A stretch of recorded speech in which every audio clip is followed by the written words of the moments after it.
നമസ്കാരം. അപ്പോൾ ശ്രീഗുപ്തൻ നായരുടെ ലേഖനമാണ് നമ്മൾ ചർച്ച ചെയ്തുകൊണ്ടിരുന്നത്. അപ്പോൾ അദ്ദേഹത്തിൻ്റെ ലേഖനത്തെക്കുറിച്ച് സ്വാതിയുടെ സന്നിധിയിൽ എന്ന ലേഖനത്തിൽ നമ്മൾ കുറേ കാര്യങ്ങൾ ഇപ്പോൾ ചർച്ച ചെയ്തു അല്ലേ. എന്തൊക്കെയായിരുന്നു? സമാലോചനയും പുനരാലോചനയും എന്ന കൃതിയിൽ നിന്ന് എടുത്തതാണ് സ്വാതിയുടെ സന്നിധിയിൽ എന്നുള്ള ലേഖനം. മാത്രമല്ല സ്വാതി തിരുനാളും ലേഖകനും തമ്മിലുള്ള സംഭാഷണം എന്ന രീതിയിലാണ് ഈ ലേഖനം എഴുതിയത്.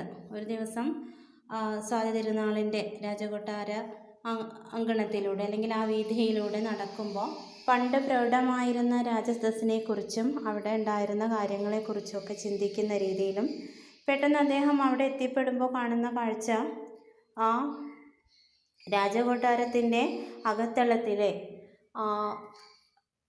ചെന്ന് കയറുന്നിടത്ത് തന്നെ ഉള്ള എണ്ണച്ചായ ചിത്രത്തിൽ നിന്ന് അദ്ദേഹം ഇറങ്ങി വന്ന് സ്വീകരിക്കുന്നതായും തന്നെ വേണ്ട വിധം തനിക്കെന്ത് ചെയ്യണമെന്നറിയാതെ നിൽക്കുന്ന ഒരവസ്ഥയിൽ തന്നെ ഉപചരിക്കുന്നതും എന്തൊക്കെ വേണമെന്ന് അന്വേഷിക്കുന്നത് അങ്ങനെയുള്ള കാര്യങ്ങളൊക്കെ ആയിട്ടാണ് തുടങ്ങുന്നത് അല്ലേ.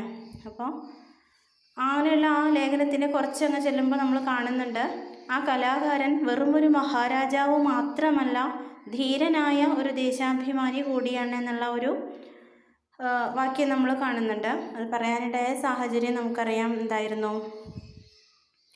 ഗുപ്തൻ നായർ പറയാണ്, അങ്ങ് കേരളീയർക്കായിട്ട് സമ്മാനിച്ച അദ്ദേഹത്തിൻ്റെ സാഹിത്യ സഭയുടെ പേരിൽ ഞങ്ങൾ വളരെയധികം സന്തുഷ്ടരാണ്, അല്ലെങ്കിൽ അംഗീകരിക്കപ്പെട്ടവരാണ്, അതിൽ ഞങ്ങൾ അഭിമാനിക്കുന്നവരാണ് എന്നൊക്കെ പറയുമ്പോൾ എനിക്ക് ഇനിയും ഒരുപാട് ചെയ്യണമെന്നുണ്ടായിരുന്നു. കാരണം എന്താണ്? എന്ത് ചെയ്യണമെങ്കിലും സായിപ്പന്മാരുടെ സമ്മതം വാങ്ങേണ്ടുന്നൊരവസ്ഥ ഉണ്ടായിരുന്നതുകൊണ്ട് എല്ലാം വേണ്ട വിധത്തിൽ ചെയ്യാനുള്ള ഒരു കാര്യം തനിക്ക് സാധിച്ചിട്ടില്ല എന്ന് പറഞ്ഞുകൊണ്ട് ദേശസ്നേഹം തുളുമ്പുന്ന രീതിയിലുള്ള ഒരു സംസാരം അദ്ദേഹത്തിൻ്റെ ഭാഗത്തു നിന്നുണ്ടാവുമ്പോഴാണ് ഗുപ്തൻ നായർ ഇങ്ങനെ സാക്ഷ്യപ്പെടുത്തുന്നത്, ആ കലാകാരൻ വെറും ഒരു മഹാരാജാവ് മാത്രമല്ല, ധീരനായ ഒരു ദേശാഭിമാനി കൂടിയാണ് എന്ന് പറയുന്നത്. അടുത്തതെന്താ? അങ്ങ് മഹാരാജാക്കന്മാരിൽ വെച്ച് ഒരു കലാകാരനും കലാകാരന്മാരിൽ വെച്ച് ഒരു മഹാരാജാവുമാണ്. അനോട്ടേഷനായിട്ട് വരാവുന്ന ഒന്ന് രണ്ട് കാര്യങ്ങളാണ് ഇതൊക്കെ. അതായത് മഹാരാജാക്കന്മാരിൽ വെച്ച് ഒരു കലാകാരൻ, ഒരു രാജാവ് എന്നുള്ള നിലയിൽ തൻ്റേതായ ഒരു അധികാരം അവിടെ കാണിക്കുകയോ അല്ലെങ്കിൽ ജനങ്ങളെ തൻ്റെ അടിമകളാക്കി പ്രവർത്തിക്കുകയോ അല്ല അദ്ദേഹം ചെയ്തത്. ജനക്ഷേമ തൽപരനായിട്ടുള്ള വളരെ കീർത്തി കേട്ട ഒരു മഹാരാജാവായിരുന്നു. അതിലുപരി ഒരു മികച്ച കലാകാരൻ, സർവകലാവല്ലഭനും സർവവിദ്യാ പാരംഗതനുമായിട്ടുള്ള എല്ലാം അറിവുള്ളവനുമായിട്ടുള്ള ആ കലാകാരന്മാരിലെ മഹാരാജാവും എന്നാണ് അദ്ദേഹത്തെ അവിടെ വിശേഷിപ്പിക്കുന്നത്. അപ്പം അദ്ദേഹത്തിൻ്റെ കാലഘട്ടത്തിലെ പ്രഗത്ഭരായ മറ്റു ചില സംഗീതജ്ഞന്മാരെ കുറിച്ചാണ് ഇവിടെ പറയുന്നത്. മുത്തുസ്വാമി ദീക്ഷിതരാണ് അദ്ദേഹത്തെ ഏറെ സ്വാധീനിച്ച സംഗീതജ്ഞൻ എന്ന് പറയുന്നുണ്ട്. ത്യാഗരാജനെ സംബന്ധിച്ചിടത്തോളം ത്യാഗരാജസ്വാമികളുടെ ആ ഒരു തലത്തിലേക്ക് തനിക്ക് ഉയരാൻ സാധിച്ചിട്ടില്ലെന്നും, അല്ലെങ്കിൽ അദ്ദേഹം എല്ലാം സംഗീതത്തിനായി സമർപ്പിച്ചുകൊണ്ട് സംഗീതത്തിൽ മോക്ഷം കണ്ടെത്തുന്ന തരത്തിൽ കലയിൽ എല്ലാം അർപ്പിച്ചുകൊണ്ട് നടന്നിരുന്ന ഒരു സംഗീതജ്ഞനായിരുന്നു ത്യാഗരാജൻ. അദ്ദേഹത്തിൻ്റെ തലത്തിലേക്ക് തനിക്ക് എത്താൻ സാധിച്ചിട്ടില്ലെങ്കിലും മുത്തുസ്വാമി ദീക്ഷിതരുടെ ആ ഒരു രീതിയിലേക്ക് വരാനും അല്ലെങ്കിൽ അദ്ദേഹത്തെ അനുധാവനം ചെയ്യാനും സാധിച്ചു എന്നുള്ളത് അദ്ദേഹം വളരെയധികം കൂടിയിട്ട് ആത്മാർത്ഥതയോട് കൂടിയിട്ട് അല്ലെങ്കിൽ അവിടെ ഒരു അഭിമാനത്തോടു കൂടിയിട്ട് സാക്ഷ്യപ്പെടുത്തുന്നുണ്ട്.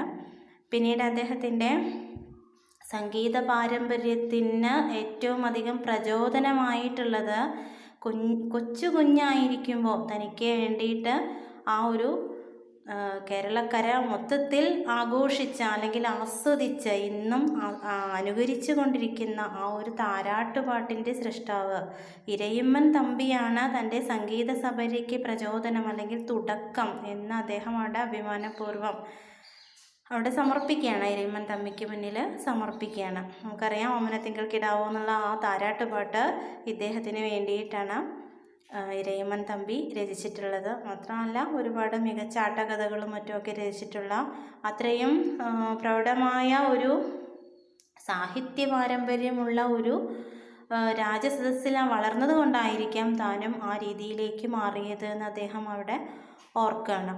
ഇത്രയാണ് നമ്മൾ കഴിഞ്ഞ ക്ലാസ്സിൽ ഏകദേശം പ്രധാനമായിട്ട് പറഞ്ഞത്. പിന്നെ അവരുടെ ഒരു സാഹിത്യ രീതികളെ കുറിച്ചായിരുന്നു. അതായത് ഇരയിമ്മൻ തമ്പിയുടെയും സ്വാതി തിരുനാളിൻ്റെയും രീതികൾ എങ്ങനെയായിരുന്നു, ശൃംഗാര രസപ്രധാനമായിട്ടുള്ള കൃതികളാണ് അദ്ദേഹം രചിച്ചിരുന്നത്.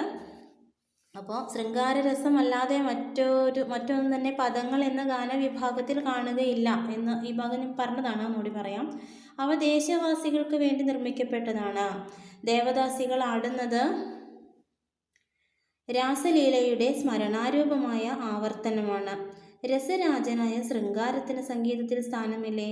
ത്യാഗരാജസ്വാമിയെ പോലെ ജീവൻ മുക്തനായ, അതായത് പരമപദത്തെ അല്ലെങ്കിൽ മോക്ഷപദത്തെ പ്രാപിച്ചുകൊണ്ട് ഉള്ള സംഗീതാർച്ചനയല്ല സ്വാതി തിരുനാളോ അല്ലെങ്കിൽ ഇരയിമ്മൻ തമ്പിയോ ചെയ്തിരുന്നത്. അവരെങ്ങനെയുള്ളതായിരുന്നു? ദേശവാസികൾ എന്ന് വെച്ച് കഴിഞ്ഞാൽ പ്രജകൾക്ക് ഇഷ്ടപ്പെടുന്ന അല്ലെങ്കിൽ അത് ആസ്വദിക്കുന്നവർക്ക്, സംഗീതത്തെ ഇഷ്ടപ്പെടുന്നവർക്ക് അതിൽ ലയിക്കാനും അവരുടെ ആസ്വാദന തലത്തെ ഉയർത്താനും ഉതകുന്ന തരത്തിലുള്ള ശൃംഗാര രസപ്രധാനമായിട്ടുള്ള കീർത്തനങ്ങളാണ് രചിച്ചിരുന്നത് എന്ന് പറയണം.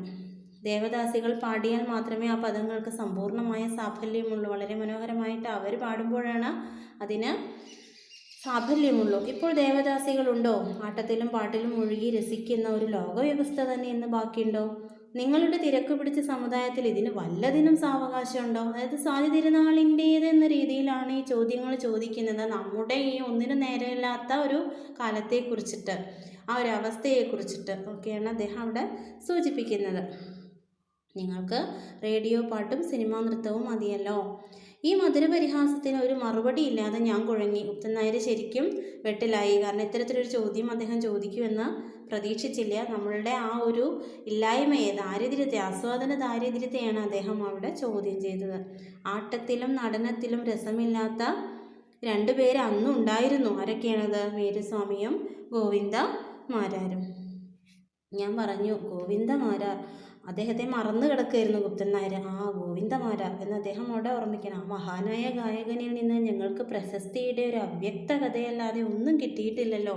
അദ്ദേഹത്തെക്കുറിച്ച് ഞങ്ങൾക്ക് കൂടുതലായിട്ടൊന്നും അറിയില്ല, പക്ഷേ അദ്ദേഹം പേര് കേട്ടിട്ടുണ്ട്, ഒരുപാട് പ്രശസ്തി ആർജിച്ചിട്ടുണ്ട്, കൂടുതലായിട്ടൊന്നും അറിയില്ല. അങ്ങനെയായിരുന്നു അയാളുടെ പ്രകൃതം. സ്വാതി തിരുനാൾ പറയാണ്, എങ്ങും ഉറച്ചിരിക്കുകയില്ല, പണവും പ്രശസ്തിയും വേണ്ട, അവധൂതനായി നടക്കാനായിരുന്നു അദ്ദേഹത്തിന് ഇഷ്ടം. കുറച്ചുകാലം ഇവിടെ ഉണ്ടായിരുന്നു.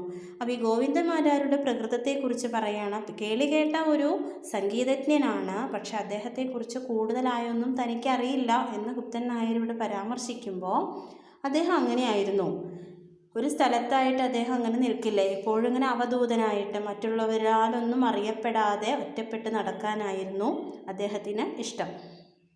കുറച്ചു കാലം എവിടെ ഉണ്ടായിരുന്നു, പിന്നെ എവിടേക്കോ പോവുകയും ചെയ്തു. കുറച്ചു കാലം അദ്ദേഹത്തിൻ്റെ രാജസദസ്സിലുണ്ടായിരുന്നു. മഹാരാജാവിൽ നിന്നും ഒരു ദീർഘനിശ്വാസം പുറപ്പെട്ടു. ഗോവിന്ദമാരാരെക്കുറിച്ചുള്ള സ്മരണകൾ അദ്ദേഹത്തിൽ സമ്മിശ്ര വികാരങ്ങൾ ഉണർത്തി എന്ന് എനിക്ക് തോന്നി. ആ ഗായകൻ്റെ ജീവിതത്തെയും അത്ഭുതസിദ്ധികളെയും കുറിച്ച് ഓർക്കുമ്പോൾ അഭിമാനവും വേദനയും ഒന്നിച്ചുണ്ടാകും. എൻ്റെ ചിന്ത ത്യാഗരാജ സന്നിധിയിലേക്കും പണ്ഡരീപുരത്തേക്കും ഒരു ഞൊടി ഇടകൊണ്ട് പാഞ്ഞുപോയി. ഗോവിന്ദമാരാരെക്കുറിച്ചുള്ള ഓർമ്മകളിലേക്ക് എത്തിക്കാനാണ്. കൊടികെട്ടിയ തമ്പുരുവുമായി തിരുവയ്യാറിൽ നിന്ന് ത്യാഗരാജ സന്നിധിയിലെത്തിയ മാരാരുടെ ശബ്ദം അവിടെ വന്ന് അലയ്ക്കുന്നത് പോലെ തോന്നി.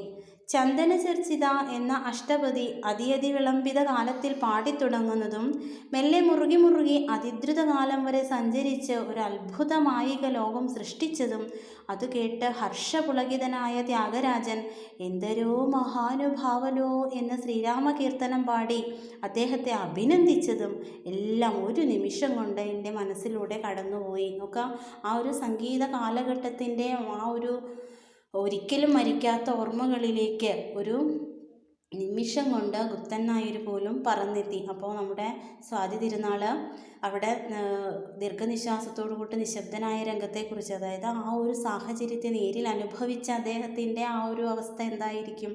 ഇവിടെ കേട്ടറിവ് മാത്രമുള്ള ഗുപ്തൻ നായർ അവിടേക്കെത്തി.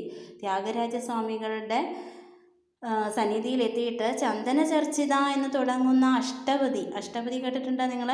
അപ്പോൾ അത് എങ്ങനെയാണ് ചൊല്ലിയത്? വിളംബിത കാലത്തിൽ പാടിത്തുടങ്ങിയിട്ട് അതിദ്രുത കാലം വരെ സഞ്ചരിച്ച ഒരു അത്ഭുതമായിട്ട് സംഗീത വിഭാഗത്തിൽ ഇതുവരെ ആരും പരീക്ഷിക്കാത്ത ഒരു തലത്തിലേക്ക് ഗോവിന്ദമാരാർ അവിടെ എത്തിക്കുകയാണ്. ഇത് കേട്ടതും നമ്മുടെ ത്യാഗരാജസ്വാമികൾ എന്തു ചെയ്തു? എന്തരോ മഹാനുഭാവനോ എന്ന ശ്രീരാമ കീർത്തനം പാടി അദ്ദേഹത്തെ അഭിനന്ദിച്ചു എന്നാണ് പറയുന്നത്. ഇതിൽ പറയുന്നുണ്ട് ആദ്യതി വിളംബിതം എന്നൊക്കെ പറയുന്നത്. എന്താ സംഭവം എന്നറിയാം? ഇദ്ദേഹത്തിൻ്റെ പേര് വെറും ഗോവിന്ദമാരാർ എന്ന പേരിലല്ല ഇദ്ദേഹം അറിയപ്പെടുന്നത്. ഷഡ്കാല ഗോവിന്ദമാരാർ എന്ന പേരിലാണ് അറിയപ്പെടുന്നത്. എന്താണ് ഈ ഷഡ്കാല ഗോവിന്ദമാരാർ എന്തുകൊണ്ട് ഉദ്ദേശിക്കുന്നത്? ഒരു കീർത്തനം അല്ലെങ്കിൽ ഒരു പാട്ട് അതെന്ത് ചെയ്യണം? അദ്യതി വിളംബിതം, അതിവിളംബിതം, വിളംബിതം, മധ്യം, ദ്രുതം, അതിദ്രുതം എന്നിങ്ങനെ 6 കാലത്തിൽ പാടാനുള്ള ഒരു കഴിവ് നമ്മുടെ ഈ ഗോവിന്ദമാരാർക്കുണ്ടായിരുന്നു. അതുകൊണ്ടാണ് അദ്ദേഹം ഷഡ്കാല ഗോവിന്ദമാരാർ എന്നറിയപ്പെട്ടിരുന്നത്. അപ്പോൾ അത് നമ്മൾ കേട്ടിട്ടുണ്ടാവും, നിങ്ങളൊക്കെ കേട്ടിട്ടുണ്ടാവും. ഷഡ്കാല ഗോവിന്ദമാരാർ എന്നുള്ള പേര് നമ്മൾ കേട്ടിട്ടുണ്ടാവും. അദ്ദേഹം തന്നെയാണ് ഈ പറയുന്ന ഗോവിന്ദമാരാരും.